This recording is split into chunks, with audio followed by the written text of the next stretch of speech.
ಕನಕಪುರ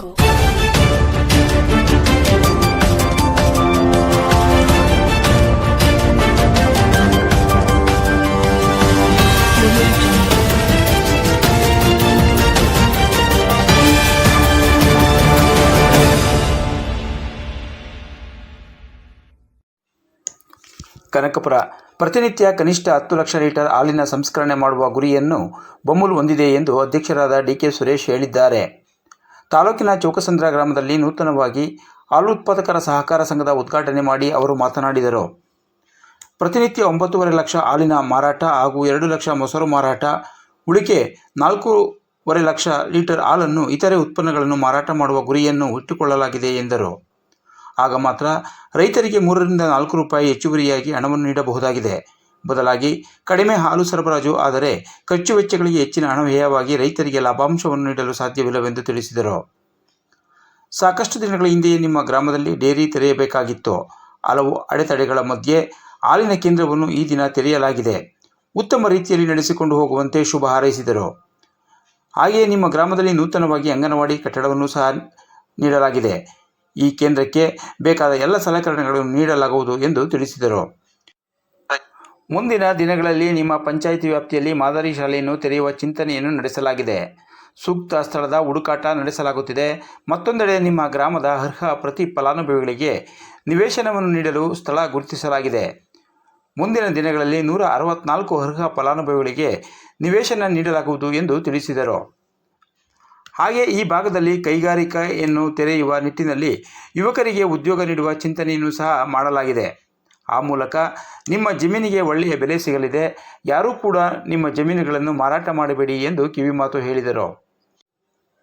ಈ ಸಂದರ್ಭದಲ್ಲಿ ವಿಧಾನ ಪರಿಷತ್ ಸದಸ್ಯ ಎಸ್ ರವಿ, ಬೊಮ್ಮೂಲ್ನ ಮಾಜಿ ಅಧ್ಯಕ್ಷರಾದ ಎಚ್ ಪಿ ರಾಜ್ಕುಮಾರ್, ಕನಕಪುರ ಶಿಬಿರ ಕಚೇರಿಯ ಉಪ ವ್ಯವಸ್ಥಾಪಕರಾದ ಡಾಕ್ಟರ್ ಟಿ ಸಿ ಪ್ರಕಾಶ್, ವಿಸ್ತರಣಾಧಿಕಾರಿಗಳಾದ ಅರುಣ್ಕುಮಾರ್, ಮುನಿರಾಜು, ಸಂಘದ ಅಧ್ಯಕ್ಷರಾದ ರಾಮನಾಯಕ್, ಉಪಾಧ್ಯಕ್ಷರಾದ ರಮೇಶ್ ನಾಯಕ್, ಮುಖ್ಯ ಕಾರ್ಯನಿರ್ವಾಹಕರಾದ ಮನುತಿಬಾಯಿ, ಜಯರಾಮ್ ನಾಯಕ್, ನಿರ್ದೇಶಕರಾದ ಗೋವಿಂದ ನಾಯಕ್, ಸಿದ್ದರಾಜ ನಾಯಕ್, ಎಸ್ ಗೋವಿಂದ ನಾಯಕ್, ಧನಂಜಯ ನಾಯಕ್, ರೂಪಾಬಾಯಿ, ಗ್ರಾಮ ಪಂಚಾಯಿತಿ ಅಧ್ಯಕ್ಷೆ ಶಾಂತಿಬಾಯಿ, ಸದಸ್ಯರಾದ ಲಲಿತಾಬಾಯಿ, ಶಿವಕುಮಾರ್ ನಾಯಕ್, ಮುಖಂಡರಾದ ಬಾಲಾನಾಯಕ್, ಚಂದ್ರ ನಾಯಕ್, ಶಿವಣ್ಣ ನಾಯಕ್, ಮಹಾದೇವ ನಾಯಕ್, ಶಿವಕುಮಾರ್ ನಾಯಕ್, ಟೆಸ್ಟರ್ ನರಸಿಂಹ ನಾಯಕ್, ಉಮೇಶ್ ಮೊದಲಾದವರು ಉಪಸ್ಥಿತರಿದ್ದರು.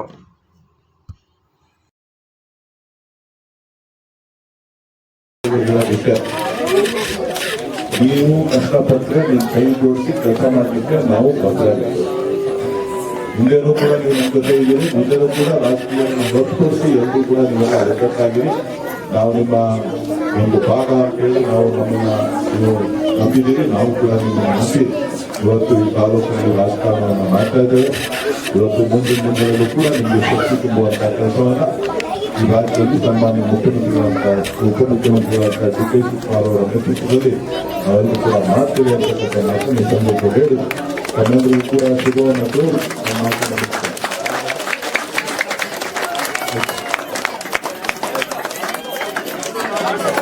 ಊರು ಬಸ್ ಯಾಕೆ ಅಲ್ಲಪ್ಪ ಗಾಡಿ ಇಟ್ಕೊಬಿಟ್ಟಿದ್ದೀವಿ.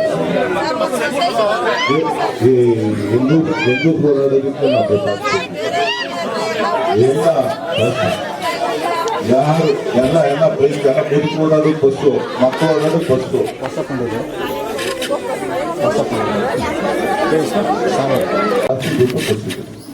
ಕೆಲವರೆಲ್ಲ ವಿರೋಧ ಮಾಡೋದು ಅದು ಹಂಗೆ ಹಿಂಗೆ ಅಂತ ಹೇಳಿ ಎಲ್ಲ ನಮ್ಮ ಜನ ಕೊಡ್ರಿ ಅಂತ ಹೇಳಿ ನಾನು ಅಧಿಕಾರಿಗಳು ಹೇಳಿ ನಿಮಗೆ ಎಷ್ಟು ಹಣವನ್ನು ಕೊಡಿಸ್ಬೇಕು ಅಷ್ಟು ಹಣವನ್ನು ಕೊಡಿಸಿದ್ದೇನೆ. ಅದ್ರ ಜೊತೆಗೆ ಇವತ್ತು ಇಲ್ಲೇ ಪಕ್ಷದಲ್ಲಿ ನಿಮ್ಮೂರಿಗೆ ಪ್ರತಿಯೊಬ್ಬರಿಗೂ ಕೂಡ ಸುಮಾರು 160 ಸೈಟ್ಗಳನ್ನು ಈಗಾಗಲೇ ನಾವು ಹಂಚಬೇಕು ಅಂತೇಳಿ ತೀರ್ಮಾನವನ್ನು ಮಾಡಿದ್ದೇವೆ. ಈಗಾಗಲೇ ಪಟ್ಟಿ ಕೂಡ ಸಿದ್ಧವಾಗಿದೆ. ಅದನ್ನು ಕೂಡ ಪ್ರತಿಯೊಬ್ಬರು ಮನೆಯವ್ರಿಗೂ ಕೂಡ ಕುಟುಂಬಕ್ಕೂ ಕೂಡ ಒಬ್ಬೊಬ್ಬರಿಗೆ ಒಂದೊಂದು ನಿವೇಶನಗಳನ್ನ ಕೊಡ್ತೀವಿ. ಯಾಕಂದ್ರೆ ಮುಂದಿನ ದಿನಗಳಲ್ಲಿ ಕೊಡಕ್ಕಾಗುತ್ತೋ ಇಲ್ವೋ ನನಗೆ ಗೊತ್ತಿಲ್ಲ. ಯಾಕಂದ್ರೆ ಜಮೀನ್ ಬೆಲೆ ಜಾಸ್ತಿ ಆಗೋಯ್ತು. ಎಲ್ಲ 50 ಲಕ್ಷ 70 ಲಕ್ಷ 80 ಲಕ್ಷ ಹೇಳ್ತಾರೆ. ಎಷ್ಟು ಹೇಳ್ತಾ ಇದ್ದಾರೆ ಕೋಟಿಗಳು. ಮೇನ್ ರೋಡ್ಗೆಲ್ಲ ಕೂಡ ಹಿಂದೆ ನೀವು ರಸ್ತೆ ಓಡಾಡಕ್ ಆಯ್ತಿರ್ಲಿಲ್ಲ. ರಸ್ತೆ ಆಗಿ ನಮ್ಮ ಮಕ್ಕಳನ್ನೇ ಡೈರಿ 14 ಲಕ್ಷ ಲೀಟರ್ ನಾವು ಪ್ರತಿನಿತ್ಯ ಪ್ರೋಸೆಸ್ ಮಾಡ್ತೀವಿ. ಎಷ್ಟು 14 ಲಕ್ಷ ನಾವು ಇದುವರೆಗೂ ಪ್ರೋಸೆಸ್ ಮಾಡಕ್ ಆಗ್ತಾ ಇಲ್ಲ. 14 ಲಕ್ಷ ನಮ್ಗೆ ಯಾವುದೇ ಉತ್ಪತ್ತಿ ಆಗ್ತಾ ಇಲ್ಲ. ಇಲ್ಲಿ ಎಕ್ಸೆಸ್ ಆಗಬೇಕು ನಮ್ಗೆ. ಮಾರಾಟಕ್ಕೆ ಹಾಲಿನ ಮಾರಾಟವನ್ನ 10 ಲಕ್ಷ ಲೀಟರ್ ಹಾಲು ರೂಪದಲ್ಲಿ 9.5 ಲಕ್ಷ ಲೀಟರ್ ಮಾಡ್ತೀವಿ. ಮೊಸರು ರೂಪದಲ್ಲಿ 2 ಲಕ್ಷ ಲೀಟರ್ ಮೊಸರು ಮಾಡ್ತೀವಿ. ಇನ್ನು 4.5 ಲಕ್ಷ ಲೀಟರ್ ನಮ್ಮ ಕೈಗೆ ಸಿಗುತ್ತೆ. ಅದರಲ್ಲಿ ಬೇರೆ ಬೇರೆದಕ್ಕೆಲ್ಲ ಉಪಯೋಗಿಸಿ ನಾವು 3 ಲಕ್ಷ ಲೀಟರ್ ಮಾತ್ರ ಇಲ್ಲಿ ಪ್ರೋಸೆಸ್ ಮಾಡ್ತಾ ಇದ್ದೀವಿ. ನನ್ನ ಆಸೆ ಏನಪ್ಪಾ ಅಂತ ಅಂದ್ರೆ 10 ಲಕ್ಷ ಲೀಟರ್ ಹಾಲನ್ನು ಕನಿಷ್ಠ ಪ್ರತಿನಿತ್ಯ ನಾವು ಇಲ್ಲಿ ಪ್ರೋಸೆಸ್ ಮಾಡಿದ್ದೆ ಆದ್ರೆ ನಾವು ಮುಂದಿನ ದಿನಗಳಲ್ಲಿ ನಿಮಗೆ ಹೆಚ್ಚುವರಿ ಬೆಲೆಯನ್ನು ಕೊಡಲಿಕ್ಕೆ ಇನ್ನೂ 3 ರೂಪಾಯಿ 4 ರೂಪಾಯಿ ಜಾಸ್ತಿ ಮಾಡ್ಕೊಡ್ಲಿಕ್ಕೆ ಅವಕಾಶ ಆಗ್ತದೆ. ನಾವು ಕಮ್ಮಿ ಹಾಲಾಗ್ತು ಅಂತ ಅಂದ್ರೆ ಇಲ್ಲಿ ಎಲ್ಲ ಇರ್ತಕ್ಕಂಥ ವ್ಯವಸ್ಥೆಗೆ ನಾವು ನಷ್ಟವನ್ನ ಅನುಭವಿಸಬೇಕಾಗ್ತದೆ.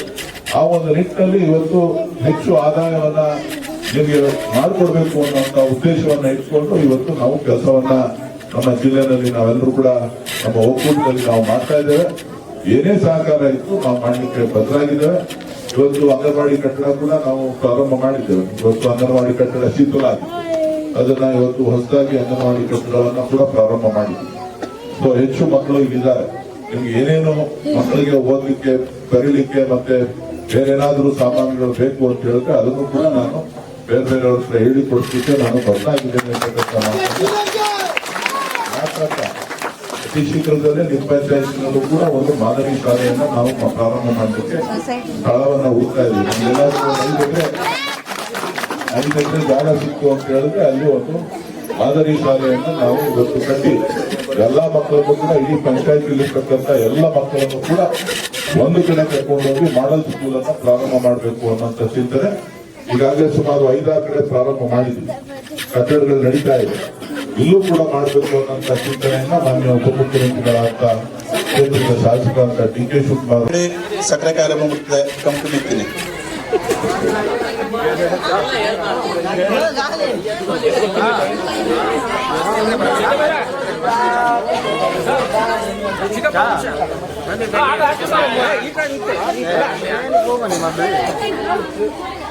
ಆಸ್ಪತ್ರೆ